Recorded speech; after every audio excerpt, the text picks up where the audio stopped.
Yeah, it's Hot 97 Hip Hop and R&B to finish in Mr. C. I'm here, man. We just got off the air from doing Black Fist Fridays. And to my right, to your left, the legendary DJ Scratch representing Albany Projects, Brooklyn. What's going on, man? Just tore it down. Thank you, man. Crazy. Stop fronting and use your head. So.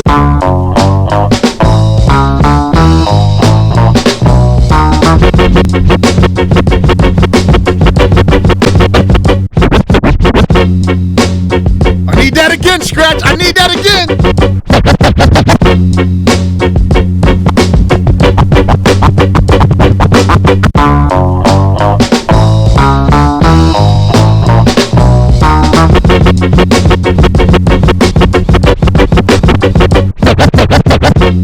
Now, part of your set that you did for Black Fist Fridays, you played some 45s and you was going back and forth on some 45 discs. Explain to the people out there the whole 45 craze, because there's so many DJs that's collecting 45s. I know you've been doing it for a long time. Ever since I've known you, always collecting 45s. 45s from my mother's records. So why is so many DJs into collecting 45s now? I think now it's like a it's like a new craze now, and everybody's on Serato now. You see actors, rappers, singers, everybody's on Serato now. So a lot of DJs are going back to vinyl. Right. Promoters are actually requesting DJs to come with vinyl now. Right. Because it's so stagnant with the Serato now. So, but just the 45 thing, it's just, it's not a craze to me because I've always been playing 45. Right. Always been playing vinyl, but I think a lot of DJs that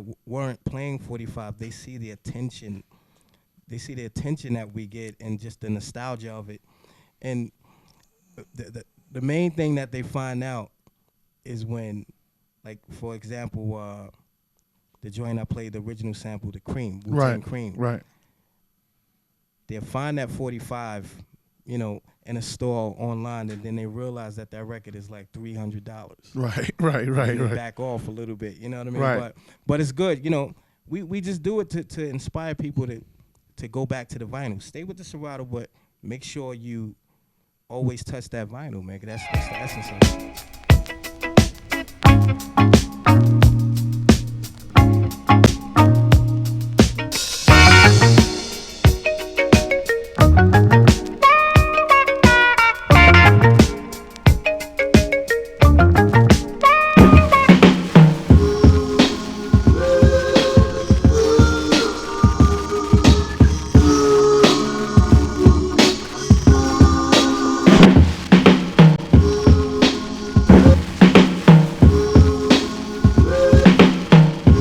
DJ Scratch cutting up on 45. Listen.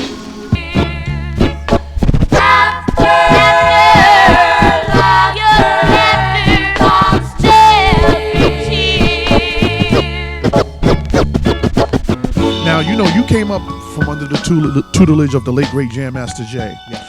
What is the one thing that Jay taught you more than anything as far as this DJing thing and just your whole career? The most important thing Jay ever told me was to establish myself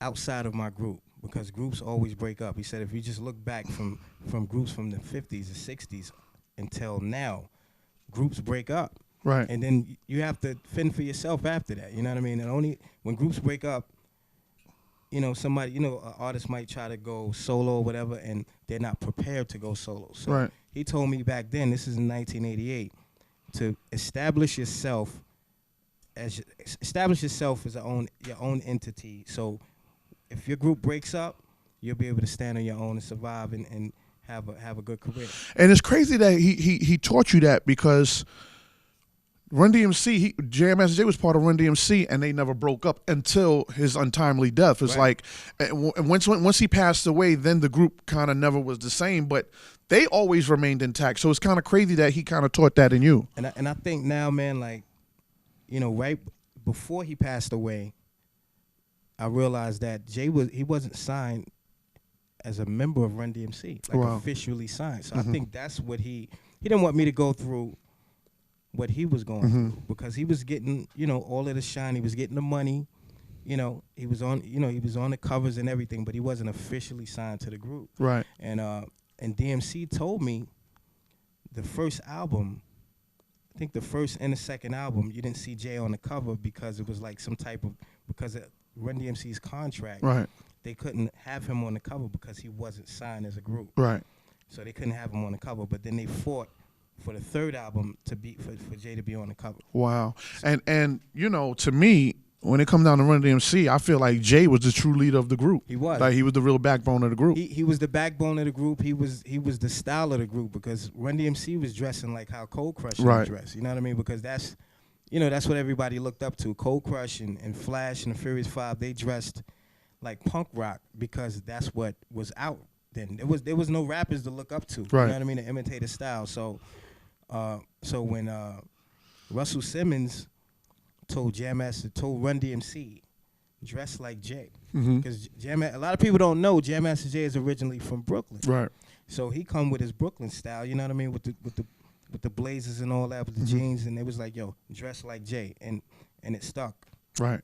And they changed their look, and that's what it is. The fedoras and the blazers and the Adidas with no socks. That's Brooklyn, right? And even when you was DJing, and I know you still DJ for for EPMD EPMD for time to time, but when you was DJing for EPMD in the heavy run, to me seemed like you was the backbone of the group because, you know, E had his thing and P had his thing, and then you was in the middle like trying to gel everything together. So me looking from afar, being with Big Daddy Kane, it seemed to me that, you know, you was the backbone to EPMD. Yeah, actually I was. And when Jay brought me to EPMD, you know, they had a half-inch reel-to-reel on stage. Right. They didn't have a DJ up. The DJs were gone for whatever reason. And I'm like, nah, we got to be like Run DMC. Right. We have to be like Run DMC. Like, I need all of the 12-inch singles. If you don't have them, you know, have the label press up some instrumentals, which I have. Right. Instrumentals that nobody got. And I was like, we got to do like Run DMC. So that's what it became. Wow. A lot of people would consider you one of their favorite all-time DJs. Who is your top 5 greatest DJs of all time? My top 5. No particular order. Your top 5 greatest. Man. See, it's different categories of DJs. So I'm not going to say party DJs because party DJs is Clark Kent, K Capri. So I'm going to just say top 5 DJs that do what I do. Right. So DJ Cash Money. Okay. From Philadelphia. DJ Jazzy Jeff. From Philadelphia. Grandmaster Flash. From the BX. And Barry B. From the Get Fresh crew, Dougie Fresh DJ. Definitely. So that's 4. So you putting yourself in that 5? That's number 5? Sir. Gotta put me right there, number 5. Word. Definitely, man. Mr. C, DJ Scratch, Black Fist Fridays. Every Friday we have a legendary guest DJ to represent for Black History Month, man. Definitely check out my man Scratch, scratchvision.com. That's moving. He's on WBLS right here in New York, 107.5 every Friday at 6 p.m. Scratch Vision Radio, man. And I thank you for having. I thank you for coming for Black Fist Fridays, man. Thank you, man. This is what it is. Hot 97. Salute.